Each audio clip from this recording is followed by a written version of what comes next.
یہ وہ حکم ہے کہ جو نص قطعی سے اور دلیل قطعی سے ثابت ہو. یعنی یہ قرآن کریم کی اس آیت کا ترجمہ آپ پڑھیں، آپ کو حکم اور بات سمجھ میں آ جائے گی، واضح بات. اور امام المتقین امیر المؤمنین حضرت علی کرم اللہ وجہہ الکریم کی بات نقل کرنی پڑتی ہے.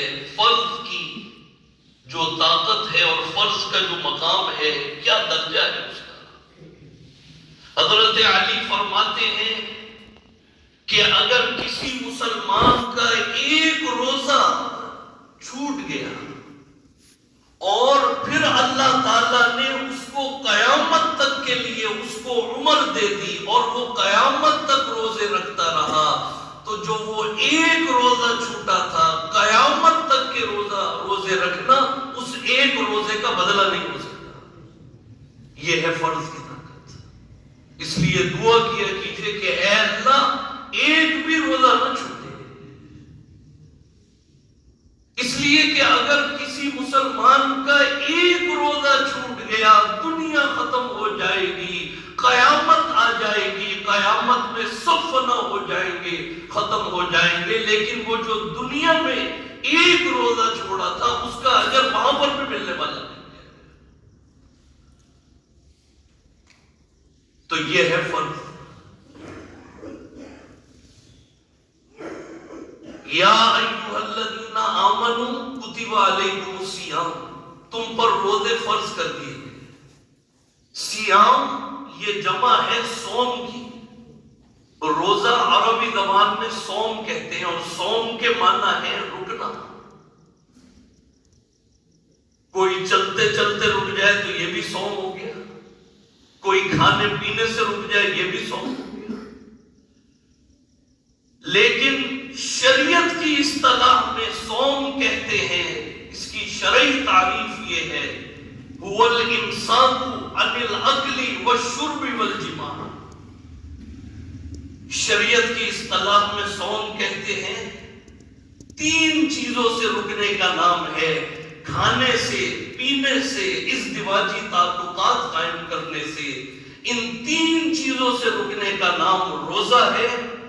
اور کب سے لگا کے کب تک؟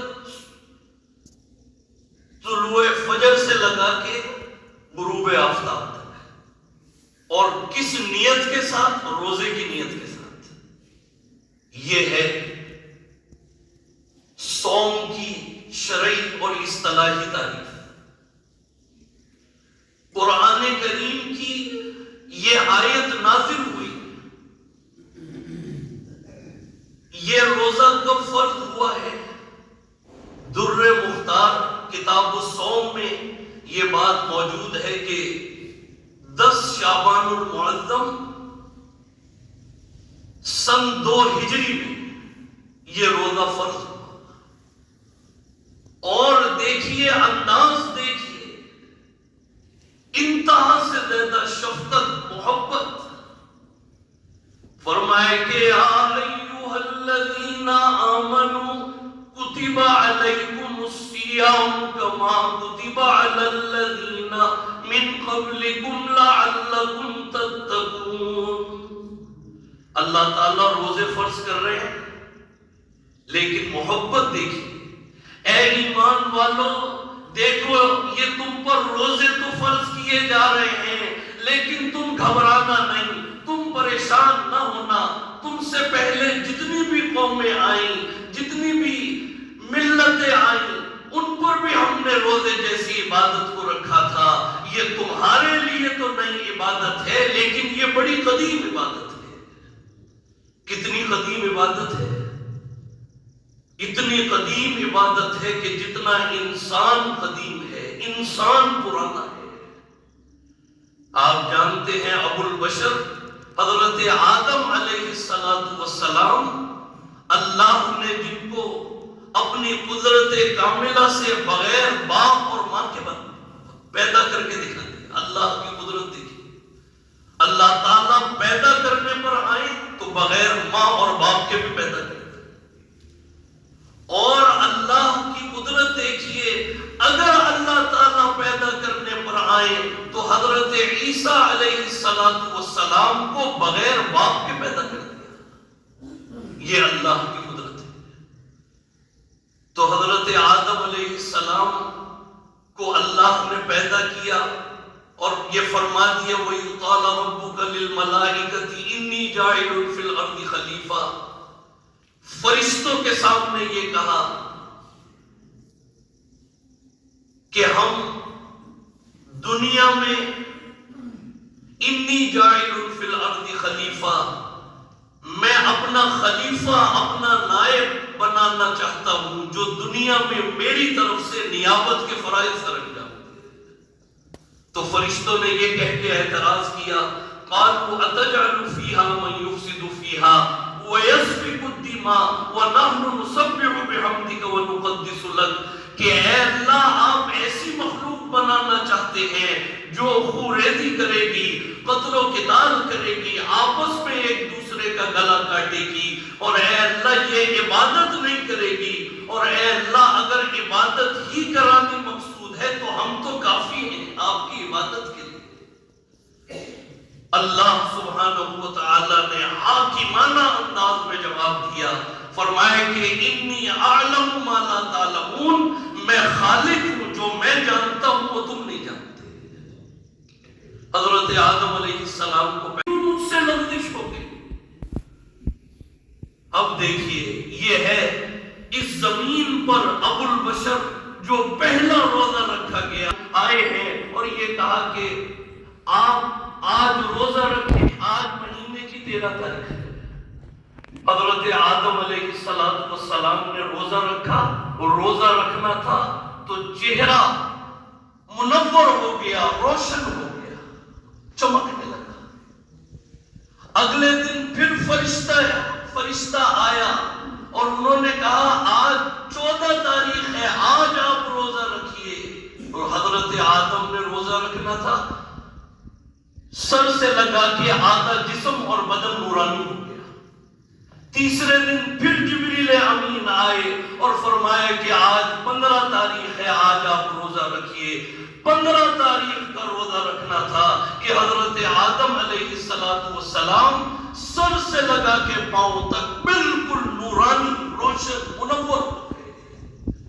یہ ہے ایام 20 کے روزے، یہ آج تک چلے آ رہے ہیں، صحابہ کرام رضوان اللہ علیہ مجمعین نے بھی رکھے ہیں۔ اور یہ فرما دیا کہ اسلامی تاریخ 13، 14، 15 کو اگر یہ روزہ رکھا جائے، حضرت آدم کے زمانے سے یہ روزے چلے آ رہے ہیں، آج بھی موجود ہیں رمضان کے علاوہ۔ تو آپ دیکھیے کہ یہ روزے کی عبادت کتنی قدیم اور کتنی پرانی ہے۔ آج اگر امت مسلمہ کو یہ روزوں کی عبادت ملی ہے، خدا کی قسم ہماری روح بھی، ہمارا جسم بھی ایک ایک روزہ رکھ کے منور ہو رہا ہے، ہماری روح معطر ہو رہی ہے۔ اور یہ یقین اس بات کا رکھیے گا کہ ایک ایک دن کا روزہ انشاءاللہ ہمیں گناہوں سے بھی پاک کر رہا ہے اور جنت کے قریب سے قریب تک لے جاتا چلا۔ تو میرے دوستوں اور بزرگوں، یہ روزہ ہر شریعت کے اندر موجود رہا۔ حضور اکرم صلی اللہ علیہ وآلہ وسلم کا زمانہ آیا، آپ نے اپنے جانثال صحابہ کرام رضوان اللہ علیہ مجمعین کے ساتھ ہجرت فرمائی مکہ سے مدینہ منورہ کی طرف۔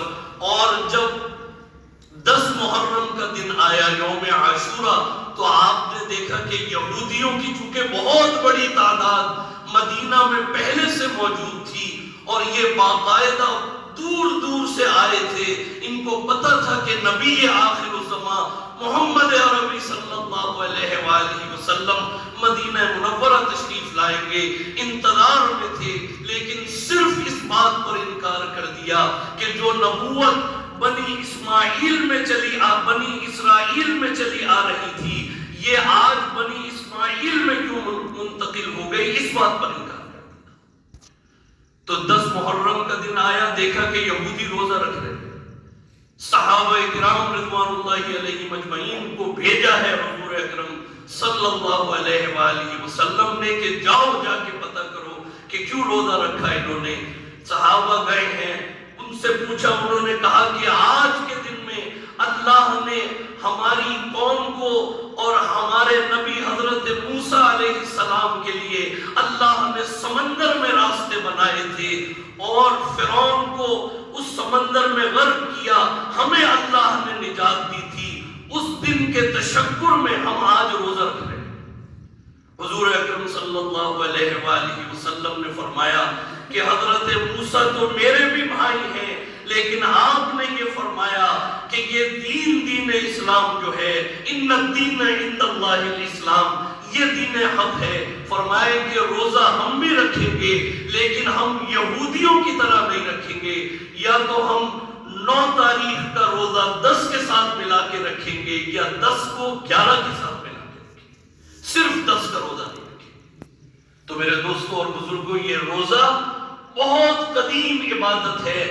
آج اللہ نے امت محمدیہ کو یہ شرف بخشا ہے کہ ہم روزے کی حالت میں ہے۔ بس یہ یقین اپنے دل میں رکھیے گا کہ اللہ نے یہ روزہ ہماری روحانی اور جسمانی اور ہماری روح کے تزکیے کے لیے اللہ نے یہ روزے جیسی عبادت ہمیں اور آپ کو عطا فرمائی ہے، لعلکم تتقون، تاکہ تقوی اور ہم متقی بن جائیں۔ اور اگر ہم متقی بن گئے، اگر تقوی ہمارے دل کے اندر آ گیا، تو آج ہم تو ایک جنت کی آرزو اور تمنا ہمارے دل میں ہے۔ اللہ سبحانہ وتعالی نے فرما دیا وَلِمَنْ خَافَ مَقَامَ رَبِّهِ جَنَّتَانِ، فرمائے کہ جس کے دل میں خوف آ گیا، جو اپنے رب کے سامنے کھڑا ہونے سے ڈر گیا، جس نے تقوی اور پرہیزگاری کی، بھی اس کے دامن کو پکڑ لیا، فرمائے کہ اس کے لیے ایک جنت نہیں، اس کے لیے 2 جنت ہے۔ اللہ تعالیٰ روزے کی صحیح روح پر عمل کرنے کی توفیق عطا فرمائے۔ آج سورج غروب ہونے کے ساتھ ساتھ 7 روزے مکمل ہو جائیں گے، 1 ہفتہ مکمل ہو گیا۔ قرآن کریم کی یہ آیت لعلکم تتقون، تاکہ تم متقی بن جاؤ، یہ ہمیں اور آپ کو یہ دعوت دے رہی ہے کہ ہم دیکھیں کہ آج 7 دن گزر گئے، آیا تقوی اور پرہیزگاری آ بھی رہے ہیں؟ اور تقوی اور پرہیزگاری آپ دیکھنا چاہتے ہیں کہ آپ کو روزوں کی برکت سے تقوی مل رہا ہے یا نہیں، تو آپ یہ دیکھیں کہ روزے کی حالت میں اللہ سبحانہ وتعالی آپ سے کون سے کام لے رہے ہیں۔ اگر روزہ رکھ کے تلاوت قرآن جائے، اگر روزہ رکھ کے نوافل کی پابندی ہو رہی ہے، اگر روزہ رکھ کے قرآن کریم کی تلاوت، بس قرآن آپ کی آنکھوں کے سامنے ہے، ذکر اللہ، گناہوں سے بچنا، نافرمانیوں سے بچنا، مسجد کے اعمال میں جڑنا، مسجد کو وقت دینا اور اپنے مسلمان بھائیوں کی خیر خواہی، الدین النصیحہ، اس پر عمل کرنا، تو پھر سمجھ جائیے گا کہ یہ تقوی اور پرہیزگاری کی دولت ہمیں مل رہی ہے۔ اور اگر خدا نخواستہ روزہ تو ہم رکھ رہے ہیں، لیکن خدا نخواستہ نمازیں بھی چھوٹ رہی ہیں، نظروں کی حفاظت بھی نہیں ہو رہی، زبان پر تلاوت بھی جاری نہیں ہو رہی، زبان پر ذکر اللہ بھی جاری نہیں ہو رہا، آج 7 دن ہو گئے قرآن بھی ہم سے نہیں کھل رہا، آج 7 دن ہو گئے تہجد کی پابندی بھی نہیں ہو رہی، 7 دن مکمل ہو گئے ہماری تراویح بھی نہیں ہو رہی، تو پھر یہ بہت سوچنے کا مقام ہے۔ لعلکم تتقون، پھر یہ آیت ہمیں متوجہ کر رہی ہے۔ تو بہرحال دعا ہے کہ اللہ تعالی ہم سب کو عمل کی توفیق عطا فرمائے۔ دعا فرما لیجئے۔ الحمدللہ رب العالمین والصلاة والسلام علی اشرف الانبیاء والمرسلین سیدنا و مولانا محمد وعلی آلہ وصحبہ اجمعین۔ ربنا ظلمنا انفسنا وان لم تغفر لنا وترحمنا لنكونن من الخاسرین رب اغفر وارحم وانت خیر الراحمین۔ دعا فرمائیے اللہ تعالی ہم سب کے اور پوری امت مسلمہ کے گناہوں کو بخش دے اور معاف فرما دے۔ اے اللہ ہم سب کی تمام لغزشوں سے درگزر فرما۔ اے اللہ ہمارے حال پر اپنا رحم اور فضل فرما۔ اے اللہ اپنی رضا اور خوشنودی عطا فرما۔ دعا فرمائیے اللہ تعالیٰ یہ سورہ بقرہ کی جو آیت مبارکہ تلاوت کی گئی، اے اللہ اس کو سمجھنے کی، اس پر عمل کرنے کی توفیق عطا فرما۔ اے اللہ ہمارے روزوں میں نورانیت عطا فرما۔ اے اللہ روزے رکھنے کی برکت سے ہم سب کو تقوی اور پرہیزگاری کی دولت عطا فرما۔ اے اللہ اس پورے علاقے میں ہدایت کی ہوائیں چلا دے۔ اے اللہ یہ جتنے تیرے بندے اللہ کے آپ کے کلام کو سننے کے لیے بیٹھتے ہیں، اے اللہ یہ اس وقت کے اندر جس وقت میں فرشتوں کا بھی نزول ہوتا ہے اور یہ بہترین وقت ہے، اور خیرکم من تعلم القرآن وعلمہ، اس کا مصداق ہم بنے ہوئے ہیں۔ اے اللہ یہ قبولیت کا وقت ہے، ہم سب کی اے اللہ بخشش فرما دے، ہماری مغفرت فرما دے۔ اے اللہ ہم سب کو آتش جہنم سے بچا لے۔ اے اللہ یہ جتنے تیرے بندے یہاں پر آتے ہیں محبت سے دین سیکھنے کے لیے، قرآن کی محبت میں، اے اللہ ان کی زندگیوں میں، ان کی نسلوں میں، ان کی اولادوں کو اے اللہ دین کی خدمت کے لیے قبول فرما، پورے عالم کے لیے قبول فرما۔ اے اللہ کافروں کو بھی ہدایت عطا فرما۔ اے اللہ ہم سب کو ہدایت کا ذریعہ بنا، ہم سب کی تمام دعاؤں کو شرف قبولیت عطا فرما۔ اور اے اللہ جو فلسطین کے مسلمان بے یار و مددگار قسمہ پرسی کے عالم میں ہیں، اے اللہ ان کے حال پر اپنا رحم فرما۔ اے اللہ جو مجاہدین اے اللہ جو لڑ رہے ہیں آپ کے راستے میں ہیں، اے اللہ ان کی غیبی مدد نازل فرما، ان کو فتح اور کامیابی عطا فرما۔ اور اے اللہ یہ اسرائیل جس نے ظلم کی انتہا کر دی ہے، اے اللہ جس طریقے سے آپ نے فرعون کو پکڑا، حامان شداد کو پکڑا، اے اللہ اسرائیل کو بھی پکڑ کر اے اللہ اس کو تباہ برباد فرما، اس کو اے اللہ تہو بالا فرما دے، اے اللہ اس کو زمین ہی سے مٹا دے۔ اور اے اللہ مسلمانوں کو جو مسجد اقصی کی حفاظت کے لیے اپنی جانوں کے نذرانے پیش کر رہے ہیں، اے اللہ چھوٹے چھوٹے معصوم بچے اے اللہ ان کی شہادتیں ہو رہی ہیں، اے اللہ جو 57 اسلامی ممالک ہیں ان کے حکمران، ان کی عوام، اے اللہ ان کو عقل سلیم عطا فرما۔ ہم سب کو اے اللہ اتحاد اور اتفاق عطا فرما، مسلمانوں کو شوکت اور غلبہ عطا فرما۔ اے اللہ ہم سب کی تمام دعاؤں کو شرف قبولیت عطا فرما۔